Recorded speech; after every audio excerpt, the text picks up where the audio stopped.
Very good morning, dear students. So, today we are going to discuss the question answers of chapter sound. So, the first question is choose the correct answer. The sound can travel through gases only, solids only, liquids only, or solid, liquid, and gases. So, option 4 is the correct answer. The sound can travel through solids, liquids, as well as gases. Question number 2. Voice of which of the following is likely to have a minimum frequency. ये जो चार options दिए हैं, baby girl, baby boy, man, woman, इनमें से किसकी frequency सबसे कम होगी। तो अगर आप इन चारों को ऑब्जर्व करें तो इसमें आपको जो मैन है उसकी फ्रीक्वेंसी, आवाज़ की फ्रीक्वेंसी कम होगी क्योंकि उसकी आवाज़ थोड़ा लो पिच की होती है। ओके, तो जिसकी पिच जितनी लो होगी उसकी फ्रीक्वेंसी कम होगी। क्वेश्चन नंबर 3 ट्रू फॉल्स है। So let's see the first one. Sound can not travel in vacuum. Yes, this is correct answer because sound को ट्रेवल करने के लिए किसी मीडियम की ज़रूरत होती है। बी पार्ट है the number of oscillations per second of a vibrating object is called its time period. Its false statement. If the amplitude of vibration is large, sound is feeble. It is also false statement क्योंकि amplitude अगर ज़्यादा होगा तो sound जो है वो loud होगी, feeble नहीं होगी. For human ears, the audible range is 20 hertz to 20,000 hertz. Yes, this is correct statement. Next part is the lower the frequency of vibration, the higher is the pitch. It is wrong statement because frequency जितनी कम होगी उसकी pitch भी कम होगी, तो higher pitch के लिए frequency का higher होना ज़रूरी है। सो ये स्टेटमेंट गलत है। नेक्स्ट है अनवांटेड और unpleasant sound is termed as music. It is false statement. Unwanted and unpleasant sound is termed as noise. उसको हम नॉइस कहते हैं, म्यूजिक नहीं कहते हैं, तो ये स्टेटमेंट भी रॉन्ग है। नेक्स्ट है नॉइस पॉल्यूशन में cause partial hearing impairment. Yes, this is statement is true. Noise pollution से थोड़ा हमको सुनने में, मतलब हमारी सुनने की शक्ति थोड़ी सी इम्पेयर हो सकती है। Next is question number 4 fill in the blanks. तो जो फिल इन द ब्लैंक्स वो यहाँ रेड कलर से शो कर दिए हैं मैंने। So time taken by an object to complete one oscillation. एक ऑसिलेशन, अगर कोई ऑब्जेक्ट एक ऑसिलेशन के लिए जितना टाइम लेता है हम उसको क्या कहते हैं, time period. Next is loudness is determined by the dash of vibration. तो लाउडनेस जो है वो एम्पलीट्यूड पर डिपेंड करती है, तो इसका आंसर हो गया amplitude. The unit of frequency is hertz. Okay, frequency की जो यूनिट होती है वो हर्ट्स होती है। अनवांटेड साउंड को हम नॉइस कहते हैं। The shrillness of a sound यानी the pitch of a sound is determined by the frequency of vibration. Vibration की फ्रीक्वेंसी पर उसकी श्रिलनेस या पिच डिपेंड करती है। Question number 5 a pendulum oscillates 40 times in 4 seconds. कोई पेंडुलम है wall clock का, ओके मान लेते हैं वॉल क्लॉक का एक पेंडुलम है जो 4 सेकेंड्स में 40 टाइम्स ऑसिलेट करता है।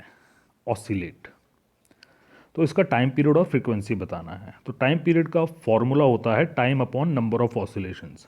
तो टाइम दिया हुआ है 4 और ऑसिलेशंस दिया है 40। ठीक है, तो इसको हम इससे यहाँ डिवाइड करेंगे। देखिए 4 को 40 से डिवाइड किया, वी गेट 1/10। ठीक है, अब इस 1 को 10 से डिवाइड करेंगे तो डेसिमल लगाना पड़ेगा हमें, तब जाकर यहाँ पर एक ज़ीरो हम पुट कर सकते हैं। ओके, तो 10 1 जा 10, तो हमारा आंसर हो गया 0.1 सेकेंड। ओके, नेक्स्ट है फ्रीक्वेंसी। फ्रीक्वेंसी का फॉर्मूला बच्चों होता है number of oscillations per second. एक सेकेंड में कितने नंबर ऑफ ऑसिलेशंस हैं। ओके, तो टोटल ऑसिलेशंस कितनी है 40, टाइम कितना है 4, यानी एक सेकेंड में कितनी ऑसिलेशंस हो जाएंगी। यस यू आर राइट, 4 को 40 से डिवाइड कर देंगे, the answer will be 10। Okay, 10 पर सेकेंड। तो फ्रीक्वेंसी इसकी निकल गई 10 पर सेकेंड और 10 हर्ट्ज, या 10 हर्ट्ज इसकी फ्रीक्वेंसी आ गई। नेक्स्ट है question number 6, the sound from a mosquito is produced when it vibrates its wings at an average rate of 500 vibrations per second। तो उसका टाइम पीरियड निकालिए। क्वेश्चन कहने का मतलब ये हो गया, एक मॉस्किटो जो है अपने विंग्स को एक सेकंड में 500 टाइम्स ऊपर नीचे फ्लैप करता है, मतलब वाइब्रेट करता है, तो उसमें से बजिंग साउंड आती है। तो आपको उसका एक फ्लैप का टाइम पीरियड निकालना है। ओके, एक फ्लैप कितने सेकंड में कर रहा है? तो सिंपल, जैसे पहले हमने टाइम पीरियड पहले फॉर्मूला लिया था, we will take here time period is equal to time upon number of vibrations. तो टाइम है हमारा 1 सेकेंड, क्योंकि 500 पर सेकेंड है, ठीक है, divided by number of vibrations.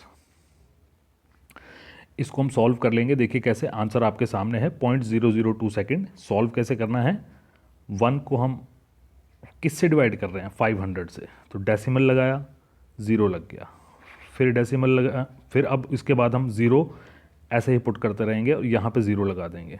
Okay, ये 0 आपको अब 6 की तरह लग रहा होगा, बट इट इज़ 0।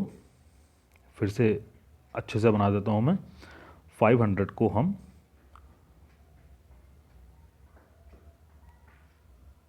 1 को हम 500 से डिवाइड कर रहे हैं, तो डेसिमल लगाया, एक 0 पुट करेंगे, फिर एक 0 यहाँ, एक 0 यहाँ, फिर एक 0 यहाँ, फिर एक 0 यहाँ, क्योंकि अभी 500 से वो डिवाइड नहीं हो रहा था। अब हम देख रहे हैं यहाँ पर हम 2 अगर पुट कर देते हैं तो 500 2 जा 1000 हो जाता है, and we will get our answer. ठीक है, 0.002 सेकेंड। तो एक वाइब्रेशन का जो टाइम है वो 0.002 सेकेंड है। मतलब इतने टाइम में जो मॉस्किटो है वो अपना विंग्स को एक बार फ्लैप कर पा रहा है। Question number 7, identify the part which vibrates to produce sound in the following instruments.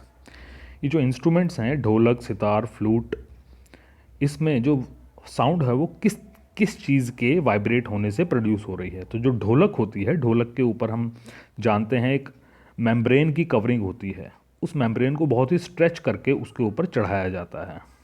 Okay, तो ढोलक की जो साउंड है वो मेम्ब्रेन के, इस स्ट्रेच्ड मेम्ब्रेन के वाइब्रेशन के कारण सुनाई देती है। सितार, सितार में हम जानते हैं स्ट्रिंग्स, जैसे सितार, गिटार, इन सब में स्ट्रिंग्स लगी होती हैं। उन स्ट्रिंग्स को जब हम स्ट्राइक करते हैं तो वो वाइब्रेट करती हैं, और उनके वाइब्रेशन से ही उसमें से साउंड प्रोड्यूस होती है। फ्लूट, माउथ ऑर्गन, ये ऐसे इंस्ट्रूमेंट्स हैं जिनमें एयर कॉलम्स जब उनके अंदर वाइब्रेट होते हैं तब उनमें से साउंड प्रोड्यूस होती है। Question number 8, what is the difference between sound noise and music? Can music becomes noise sometimes? Yes. सबसे पहले हम ये जान लेते हैं नॉइस और म्यूजिक में क्या डिफरेंस है। तो जो हमें सुनने में अनप्लेजेंट लगती है, जो हमको सुनने में बिल्कुल भी अच्छी नहीं लग रही है, उसको हम नॉइस कह सकते हैं। और जबकि जो म्यूज़िक होता है वो हमको बहुत ही प्लेजेंट लगता है, बहुत ही सुनने में अच्छा लगता है, मधुर लगता है। लेकिन अगर म्यूज़िक भी बहुत लाउड हो जाएगा तो वो हमारे लिए एक नॉइस का सबब बन सकता है। It can also become noise. Question number 9, list the sources of noise pollution in your surroundings. हमारे आसपास नॉइस पॉल्यूशन के कौन कौन से सोर्सेज हो सकते हैं? बहुत सारे सोर्सेज हैं। देखिए, साउंड ऑफ व्हीकल्स हैं, साउंड ऑफ बर्स्टिंग क्रैकर्स हैं, साउंड ऑफ लाउड स्पीकर्स हैं, टीवी अगर हम ज़ोर से चला दें, ट्रांजिस्टर्स को ज़ोर से चला दें, हमारे किचन अप्लाइंसेस जैसे कि यस यू आर राइट, जो मिक्सर ग्राइंडर्स होते हैं वो बहुत ज़्यादा आवाज़ करते हैं। तो ये सारे की सारी जो आवाज़ें हैं ये नॉइस पॉल्यूशन का सोर्स हो सकती हैं। Question number 10, explain in what way noise pollution is harmful to humans. देखिए, नॉइस पॉल्यूशन के कारण क्या क्या हो सकता है। हमको ठीक से नींद नहीं आएगी, ठीक है, हमको ठीक से नींद नहीं आएगी तो हमारी नींद पूरी नहीं होगी, ठीक है। एंजाइटी हो सकती है, हम हाइपरटेंशन के शिकार हो सकते हैं। तो ये कुछ हार्मफुल इफ़ेक्ट्स हैं जो नॉइज़ पॉल्यूशन के कारण कॉज होते हैं।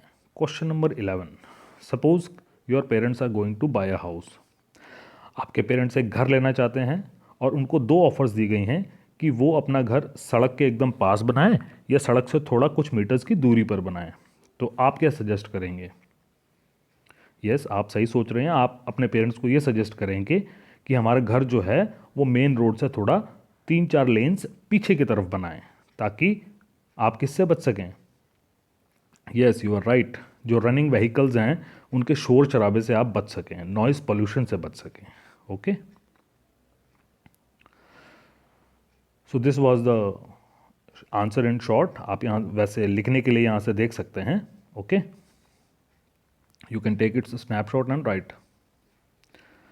Next is question number 12, sketch larynx, larynx यानी voice box, and explain its function in your own words. Important question है, आगे तक हम नेक्स्ट क्लासेस, हायर क्लासेस में भी आप इसके बारे में पढ़ते रहेंगे।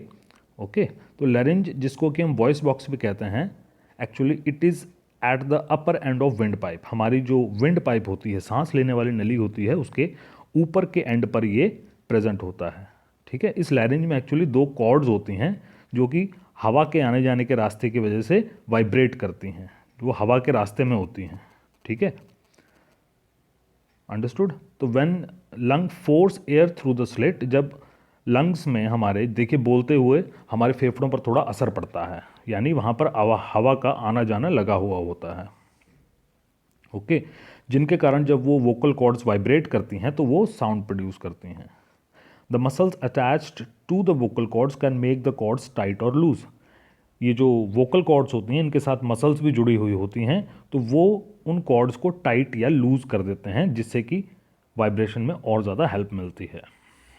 Question number 13, lightning and thunder takes place in the sky at the same time and at the same distance from us. आसमान में जब बारिशों के समय में बिजली कड़कती है, ओके, तो उसकी लाइट और आवाज़ हमको दोनों एक ही दूरी पर एक्चुअली वो अकर कर रही होती हैं, लेकिन हमको लाइट पहले दिखाई देती है और आवाज़ बाद में सुनाई देती है। ऐसा क्यों है? Yes, you are right. इसका सिंपल सा आंसर है, because the speed of light is more. Speed of light जो है वो साउंड से ज़्यादा होती है, इसलिए जो लाइट है वो हम तक पहले पहुंच जाती है और साउंड जो है वो हमको बाद में सुनाई देती है। So here we came to the last question and ends the question answer of this chapter. Okay, bye.